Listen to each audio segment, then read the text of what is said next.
Hello, and welcome to the Annual Meeting of the Stockholders of Select Medical Holdings Corporation. Please note that today's meeting is being recorded. As previously announced, the company has entered into a definitive merger agreement pursuant to which an entity affiliated with a consortium led by Robert A. Ortenzio, Executive Chairman, Co-founder, and Director of the company, Martin F. Jackson, Senior Executive Vice President of Strategic Finance and Operations of the company, and Welsh, Carson, Anderson, and Stowe will acquire all of the outstanding shares of the common stock of the company not already owned by the consortium on the terms and subject to the conditions set forth in the merger agreement. Additional information will be provided in a proxy statement that will be filed with the SEC. Today, the company will not be commenting further on the proposed merger. During the meeting, we'll have a question and answer session. You can submit questions or comments at any time by clicking on the message icon. It is now my pleasure to turn today's meeting over to Mr. Robert Ortenzio, the company's Executive Chairman and Co-founder. Mr. Ortenzio, the floor is yours. Thank you, operator. Welcome, everyone. Today's virtual-only meeting is a live webcast. We're pleased that you could join us today. Your interest in the company is appreciated. Select Medical has always sought to prioritize the development and advancement of its people as a cornerstone of future success. In September, Tom Mullen was appointed Chief Executive Officer after serving in various leadership roles with the company since 2008, including President of our Specialty Hospital Division. David Chernow, who was previously served as CEO, transitioned to Vice Chairman of the Board, and John Sage, a 27-year veteran of the company, now serves as sole President. These appointments of long-tenured leaders with proven track records underscore Select Medical's commitment to our values, visions, and mission. I will serve as chairman of this meeting. Before we proceed with the meeting itself, however, I would like to introduce you to Tom Mullen, who is Chief Executive Officer of Select Medical Holdings Corporation, and to John Dugan, Executive Vice President, General Counsel, and Secretary of the company. Mr. Dugan will act as Secretary of this meeting. I would now like to introduce you to the directors of the company, who, in addition to me, are participating today. Russell L. Carson, David S. Chernow, Catherine R. Davidson, James S. Ely, Senator William H. Frist, Parjujan Kanuja, Thomas A. Scully, Marilyn B. Tavener, and Daniel J. Thomas. I would also like to introduce you to senior managers of the company who, in addition to Tom Mullen and John Dugan and me, are participating today.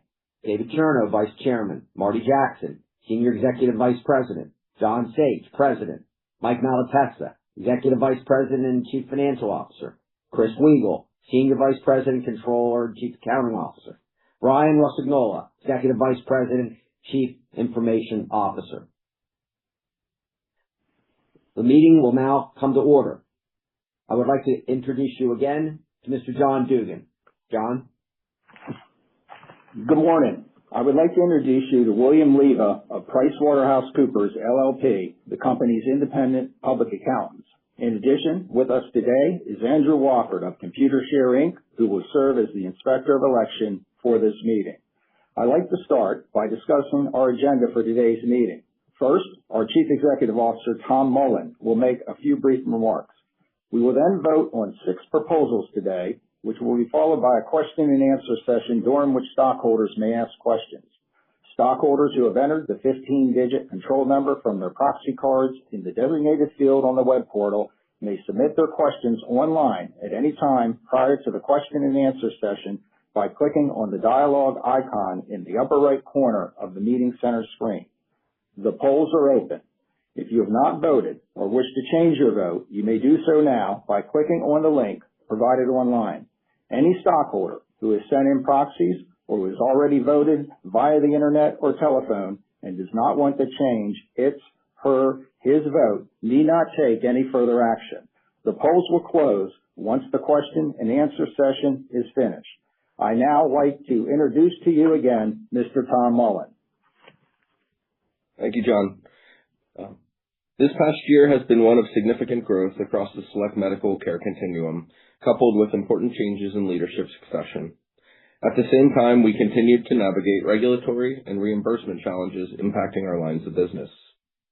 This year, we grew our strategic footprint through 5 joint venture partnerships with leading health systems, including Ballad Health, Cleveland Clinic, Riverside Health, SSM Health, and UPMC. In addition, the company acquired Landmark Hospital in Savannah, Georgia, and the assets of Baptist Memorial in Memphis, Tennessee, expanding our critical illness recovery hospital presence in the Southeast region. We also grew our acute rehabilitation units at select specialty hospitals to include Tallahassee, Orlando, and Pensacola, Florida, as well as Madison, Wisconsin. Additionally, a new neuro transitional center opened in St. Louis, Missouri under the SSM Health partnership. Looking ahead, the company has announced the future openings of 4 new inpatient rehab hospitals, 2 acute rehab units, and 2 new neuro rehab transitional units in 2026. Our independent rehabilitation hospitals continue to demonstrate strong performance and clinical excellence. 8 hospitals across 15 locations were recognized among the nation's best rehabilitation hospitals by U.S. News & World Report for 2025 and 2026. Additionally, Newsweek named 12 of our hospitals across 22 locations to its 2025 list of America's Best Physical Rehab Centers. With more than 4,450 critical illness recovery and inpatient rehabilitation beds nationwide, Select Medical admitted over 86,565 patients in our specialty hospitals during 2025.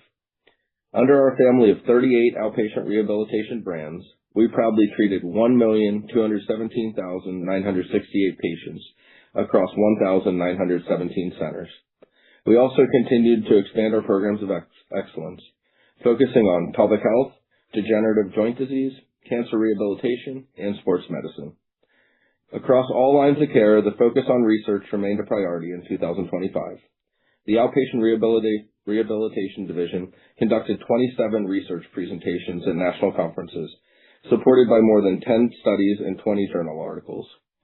Clinicians and investigators within our specialty hospitals also contributed to more than 70 research-based journal articles regarding rehabilitative care advancements and outcomes. Select Medical remained committed to recruiting, retaining, and developing our workforce through initiatives such as clinical ladders, continuing education, student loan repayment, and scholarships. Our Uplift initiative, designed to cultivate and recruit essential clinicians, signed 10 national college and university affiliations, along with an additional nearly 100 regional institutions. To date, more than 3,600 nursing students have completed clinical rotations in our hospitals. We also welcomed 5,600 aspiring physical therapy students to shadow clinicians across our care settings in 2025. It is a privilege to employ more than 45,000 healthcare professionals dedicated to delivering compassionate, world-class post-acute care that helps patients regain independence and improve quality of life. Thank you for your continued support. We look forward to advancing our mission and delivering exceptional care throughout 2026. Thank you, Tom. This meeting has been called pursuant to the notice dated March 4th, 2026, that was made available to all stockholders of record as of the close of business on February 27th, 2026. Proxies were solicited on behalf of the Board of Directors of the company for this meeting. Andrew Wofford of Computershare, Inc. has been appointed as Inspector of Election of this meeting and any adjournment or postponement thereof to conduct the vote with respect to the proposals set forth in the company's proxy statement and the other questions that will be voted upon by ballot, if any. Mr. Wofford has already delivered to me his oath of office. The bylaws of the company provide that each stockholder of record is entitled to 1 vote for each share of common stock held as of the record date. The Board of Directors set February 27, 2026 as the record date. Computershare, Inc., the transfer agent for the company, reports that there were 124,018,300 shares of Select Medical Holdings Corporation common stock outstanding as of the close of business on the record date. The record of this meeting will reflect that the notice of annual meeting, the proxy statement, the proxy card, and the company's annual report on Form 10-K were made available to all stockholders entitled to vote at this meeting beginning on March 4th, 2026, as evidenced by an affidavit of mailing provided by Computershare, Inc. A copy of these materials will be made a permanent part of the company's corporate records. More than half of the shares outstanding as of the record date must be represented at this meeting, either by stockholders participating online or by proxy, to have a quorum as determined under the bylaws. A total of 117,850,038 shares of Select Medical Holdings Corporation common stock are represented at today's meeting, which constitutes 95.03% of the total shares outstanding on the record date. Therefore, I certify that a quorum has been achieved. Thank you, Mr. Walford. Will the Secretary present the notice of meeting and proxy statement? By clicking a tab entitled Meeting Materials, you can access and review copies of the Notice of Annual Meeting, Proxy Statement, Proxy Card, and the company's annual report on Form 10-K. The copies of the Notice of Meeting, Proxy Statement, Proxy Card, the company's annual report on Form 10-K, together with the original affidavit of mailing of Computershare Inc. and the certificate with respect to the stockholder list will be filed with the minutes of the meeting. Thank you, John. I now declare this meeting duly convened, properly organized, and competent to transact business.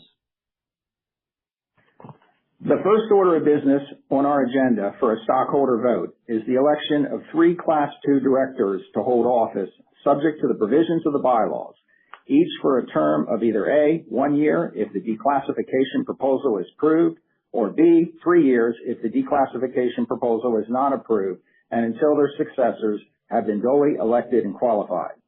Each stockholder of record as of February 27, 2026 is entitled to 1 vote for each share of common stock held. As of February 27, 2026, there were 124,018,300 shares of Select Medical Holdings Corporation common stock outstanding. The 3 nominees for Class II Director are Parvinderjet S. Kanuja, Robert A. Ortenzio, and Daniel T. Thomas. The second order of business on our agenda is to hold a non-binding advisory vote on the compensation of the company's named executive officers. The third order of business on our agenda is the proposal to ratify the appointment of PricewaterhouseCoopers LLP, Certified Public Accountants, as the company's independent registered public accounting firm for the year ending December 31st, 2026. The fourth order of business on our agenda is a vote to approve an amendment to the company's amended and restated certificate of incorporation to phase out the classified structure of the board. The fifth order of business on our agenda is a non-binding advisory vote on a company proposal to provide stakeholders the right to call a special meeting of stockholders at a 25% ownership threshold. The sixth and final order of business on our agenda is a non-binding advisory vote on a stockholder proposal to provide stockholders the right to call a special meeting of stockholders at a 10% ownership threshold. We will now allow Mr. John Chevedden or his representative to present his stockholder proposal to provide stockholders the right to call a special meeting of stockholders at a 10% ownership threshold. Operator, please unmute Mr. Chevedden's line. Mr. Chevedden, please present the proposal to the stockholders. Hello, this is John Chevedden. Proposal 6, give shareholders the ability to call for a special shareholder meeting. Shareholders ask our board of directors to take the steps necessary to amend the governing documents to give the owners of a combined 10% for outstanding common stock the power to call a special shareholder meeting. Such a special shareholder meeting can be an online shareholder meeting. There shall be no poison pill type discriminatory rule to require ownership of shares for a specific period of time in order for shares to participate in calling for a special shareholder meeting. Proposal 6 is the special shareholder meeting proposal drafted first, and the previous Proposal 5 is a watered-down version of this same topic as Proposal 6 to steal votes and create confusion. Management is engaged in a questionable practice. A shareholder proposal cannot duplicate a management proposal, and Select Medical management is taking advantage of a loophole where a management proposal can unfortunately duplicate a shareholder proposal and create confusion. Ms. Marilyn Taberner, chair of the Select Medical Governance Committee, is ultimately responsible for this questionable practice by Select Medical.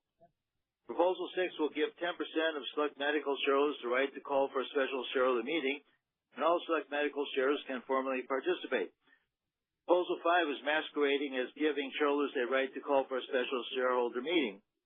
With Proposal 5, there are 2 major barriers to thwart the right to call for a special shareholder meeting.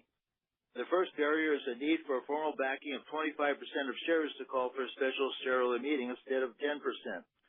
A 25% requirement is too high because in the 100-plus company statements that initially opposed the shareholder right to call for a special shareholder meeting, never has there been even one example given of a company where a special shareholder meeting was actually conducted based on the 25% requirement.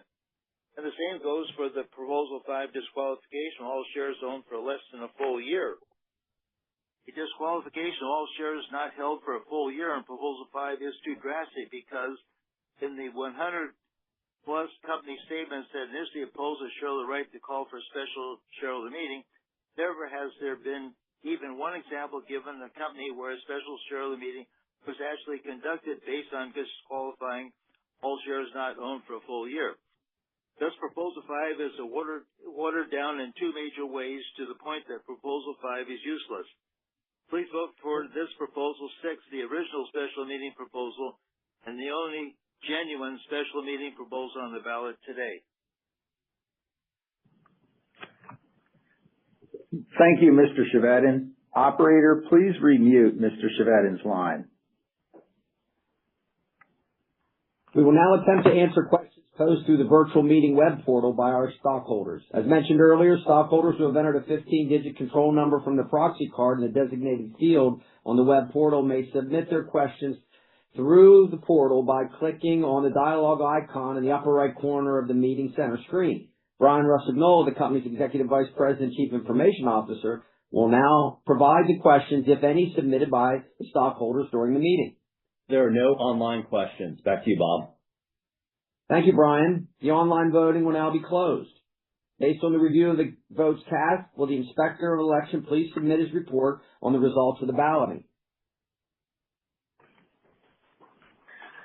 Having conducted the election and vote at the Annual Meeting of Stockholders of Select Medical Holdings Corporation held on April 23, 2026, I hereby certify that 1, each of the 3 nominees for Class 2 Director received a majority of the votes of the common stock cast for an election as a director. The stockholders have approved the compensation of the company's named executive officers. The stockholders have ratified the appointment of PricewaterhouseCoopers LLP as the company's independent registered public accounting firm for the year ending December 31, 2026. The stockholders have approved an amendment to the company's amended and restated certificate of incorporation to phase out the classified structure of the board. The stockholders have approved the company's non-binding advisory proposal to provide stockholders the right to call a special meeting of stockholders at a 25% ownership threshold, and the stockholders have rejected a stockholder non-binding advisory proposal to provide stockholders the right to call a special meeting of stockholders at a 10% ownership threshold. The report of election prepared by Computershare evidences that all nominees for Class 2 Director were elected by an affirmative vote of 97.88% or more of the shares voted. The compensation of the company's named executive officers was approved by an affirmative vote of the holders of 110,664,208 shares, or 97.04% of the shares voted. 3,339,567 shares were voted against approval, and 33,630 shares abstained. The appointment of PricewaterhouseCoopers LLP was ratified by an affirmative vote of the holders of 116,286,685 shares, or 98.68% of the shares voted. 1,534,942 shares were voted against ratification, and 28,411 shares abstained. The amendment to the company's amended and restated certificate of incorporation to phase out the classified structure of the board was approved by an affirmative vote of the holders of 113,798,371 shares, or 99.80% of the shares outstanding. 233,759 shares were voted against approval, and 5,275 shares abstained.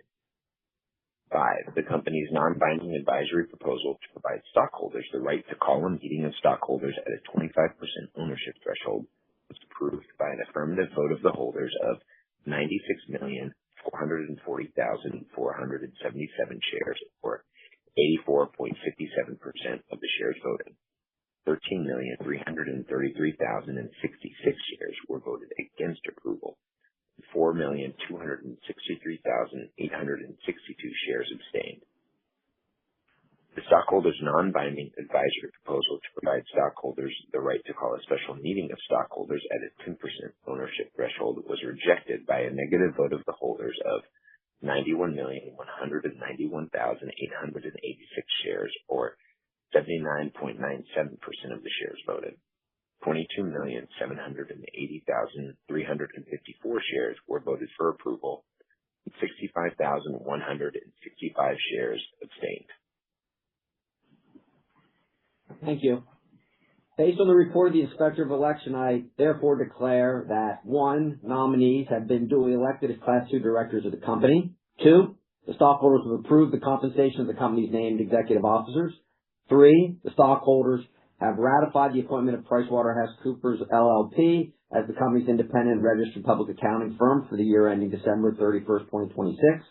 4, the stockholders have approved the amendment to the company's amended and restated certificate of incorporation to phase out the classified structure of the board. 5, the shareholders have approved the company's non-binding advisory proposal to provide stockholders with the right to call a special committee of stockholders at a 25% ownership threshold.